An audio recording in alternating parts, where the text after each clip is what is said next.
संस्कारों पर नाज। बेटा अब खुद कमाने वाला हो गया था, इसलिए बात बात पर अपनी माँ से झगड़ पड़ता था। ये वही माँ थी जो बेटे के लिए पति से भी लड़ जाती थी। मगर अब फाइनेंशियली इंडिपेंडेंट बेटा पिता के कई बार समझाने पर भी इग्नोर कर देता और कहता, यही तो उम्र है शौक की, खाने पहनने की। जब आपकी तरह मुंह में दांत और पेट में आंत ही नहीं रहेगी तो क्या करूंगा।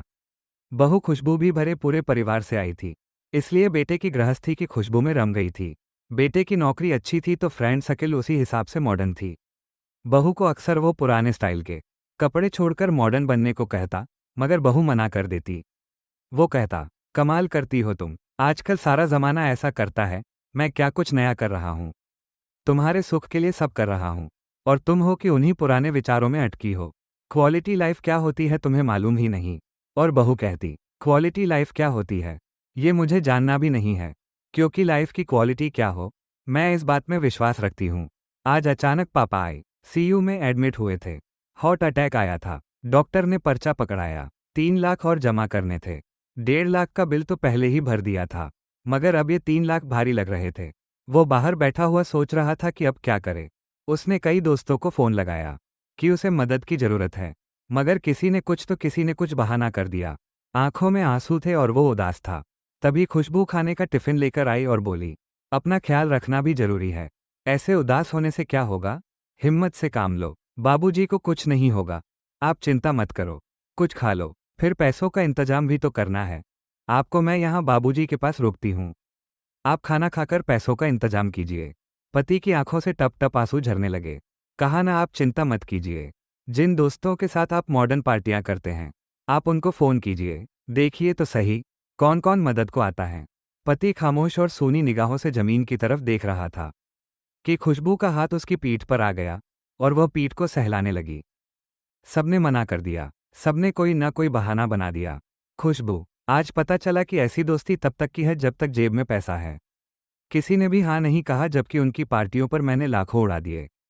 इसी दिन के लिए बचाने को तो माँ बाबा कहते थे। खैर, कोई बात नहीं, आप चिंता ना करो, हो जाएगा सब ठीक। कितना जमा कराना है, अभी तो तनख्वाह मिलने में भी समय है। आखिर चिंता कैसे न करूं खुशबू, तुम्हारी ख्वाहिशों को मैंने संभाल रखा है। क्या मतलब, तुम जो नई नई तरह के कपड़ों और दूसरी चीजों के लिए मुझे पैसे देते थे, वो सब मैंने संभाल रखे हैं। माँ जी ने फोन पर बताया था, 3 लाख जमा करने हैं। मेरे पास 2 लाख थे, बाकी मैंने अपने भैया से मंगवा लिए हैं। टिफिन में सिर्फ एक ही डिब्बे में खाना है, बाकी में पैसे हैं। खुशबू ने थैला टिफिन सहित उसके हाथों में थमा दिया। खुशबू, तुम सचमुच अर्धांगिनी हो, मैं तुम्हें मॉडर्न बनाना चाहता था, हवा में उड़ रहा था, मगर तुमने अपने संस्कार नहीं छोड़े, आज वही काम आए हैं। सामने बैठी माँ के आंखों में आंसू थे। उसे आज खुद के नहीं बल्कि पराई माँ के संस्कारों पर नाज था, और वो बहू के सर पर हाथ फेरती हुई ऊपर वाले का शुक्रिया अदा किया। आपको ये कहानी कैसी लगी, कृपया अपने विचार कमेंट में अवश्य बताइए।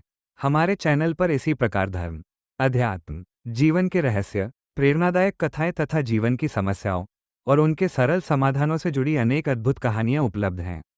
हो सकता है आपकी किसी चिंता, भय या प्रश्न का उत्तर भी इन्हीं कथाओं में छिपा हो। यदि इस कहानी में अनजाने में हमसे कोई त्रुटि या भूल हुई हो, तो कृपया हमें क्षमा करें और अपने ज्ञान व मार्गदर्शन से सही जानकारी अवश्य साझा करें। आपका मार्गदर्शन हमारे लिए अमूल्य है। यदि यह प्रस्तुति आपको पसंद आई हो, तो हमारे चैनल को सब्सक्राइब करें, वीडियो को लाइक करें और अपने परिवार एवं मित्रों के साथ शेयर अवश्य करें। आपका प्रेम और समर्थन ही हमारी सबसे बड़ी प्रेरणा है। धन्यवाद।